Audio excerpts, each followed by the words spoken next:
What is going on, ladies? Welcome back to another video. If you're new here, my name is Lion, and today I want to talk to you about the 5 major things that you might be doing wrong with men in the dating stages that might be costing you that relationship that you truly want and deserve. Now, the good news is that you can definitely fix and change every single one of those 5 things, so make sure you stick till the end of this video. So without further ado, let's just get right into it. Number 1, and I know that this one goes against popular opinion, but ladies, you have to stop giving men the cheat sheet to your heart. You have to stop giving them their roadmap and explaining to them exactly what they need to do or say in order to win you over. I want you to understand something. It's very important for you to know, for you to be very clear and honest with yourself about what you want. You need to make sure that you are clear with yourself about the type of relationship that you would like to attract into your life, as well as the type of person that you would like to attract in your life that aligns with that relationship. But that definitely doesn't mean that you have to go out there and broadcast it and just let every guy know what it is that they need to do in order to win you over. You see, there's a huge chance that they might be just using that information in order to get what they want out of you. Ladies, it's important that you know what you want. But before you go out there broadcasting it and letting them know what they can do in order to win you over, allow them to show you their true colors first. Create an environment at these early dating stages where they feel that they can do whatever they want, that they can be themselves. Allow them to show you, to volunteer that information based on their words and actions over time, and then see whether or not these true colors and that real person, right, aligns with what you want, instead of telling them what they need to do and then getting very upset and frustrated and hurt where few months down the line, their true colors start coming out, but at this point, you're already very emotionally attached. Okay, number 2, pushing marriage or commitment of any kind.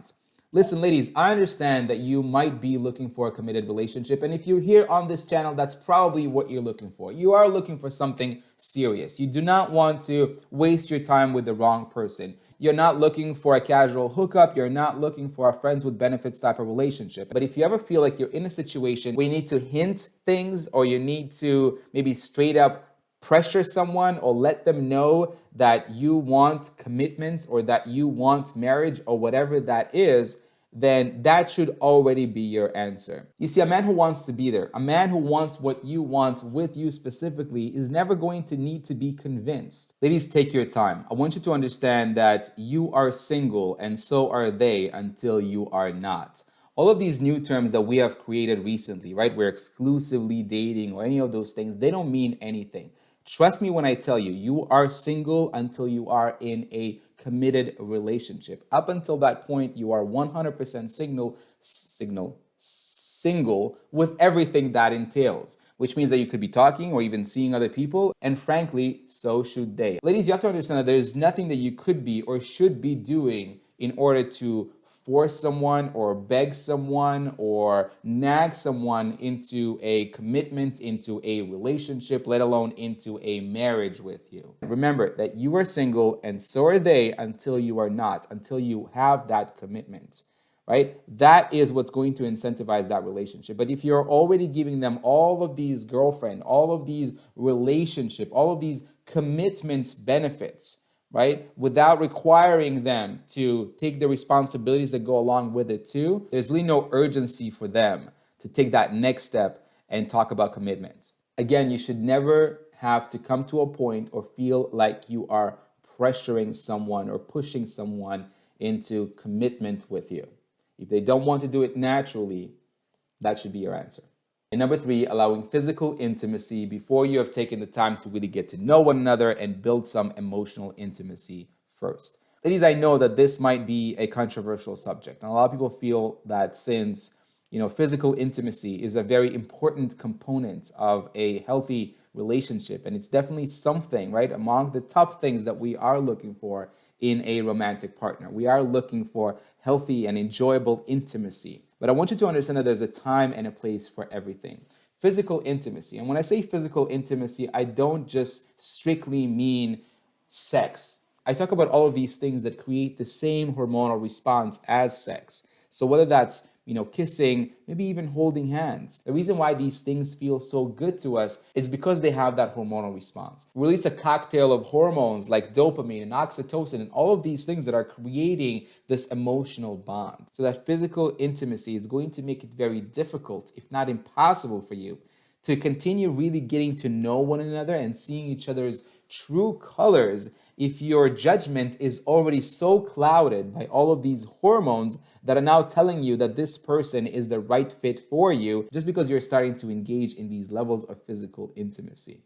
You are blinding yourself to the red flags and you are desperately trying to make this work. So as soon as you see that something could potentially cost you that relationship, you are either brushing it under the rug or you're convincing yourself that this thing will either change or that you could potentially learn to live with that. Take your time before you engage in any levels of physical intimacy. Make sure that before you do, you have taken a few weeks or maybe even a couple of months' time to make sure that you are on the same page, to make sure that you have that compatibility factor and not just the physical attraction. And this brings me to my fourth point where you're trying to change or rehabilitate them. Now, ladies, let me know if you've been there before. Maybe you're sitting down and you're telling yourself that he is a good person. And if he only fixed fill in the blanks, then this would be a great relationship. Then you would be compatible with each other. Then you would build a healthy, strong, long-term relationship with him.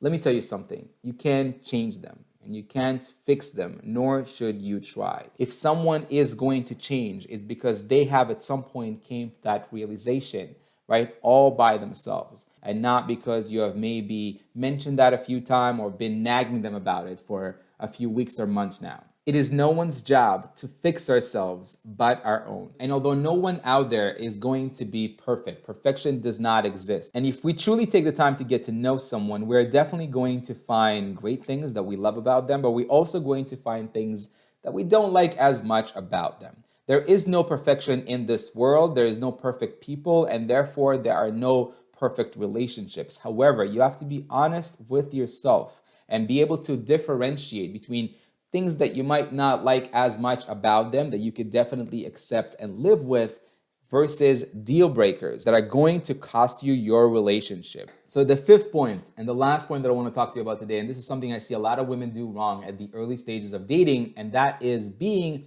too available. Ladies, I want you to understand that I'm not saying play hard to get or play games with people in order to increase their attraction, but do resist the urge to abandon your hobbies, your interests, and your friends the moment a new person jumps into your life. Ladies, I want you to understand that the one thing that we are all looking for, both men and women, when it comes to building relationships, is that we are looking for someone who we feel is going to help us elevate our lives. Someone who we feel leads a full life, who has things going on, someone who has hobbies and interests and friends and responsibilities, who love what they do for a living, and maybe they even make a good living doing it. We are all looking for someone who has a lot of things going on. So when we start dating someone new and we feel like the person we are dating is always available, as much as that might feel nice at the early stages, over time, we're going to get the impression that this person really has nothing going on.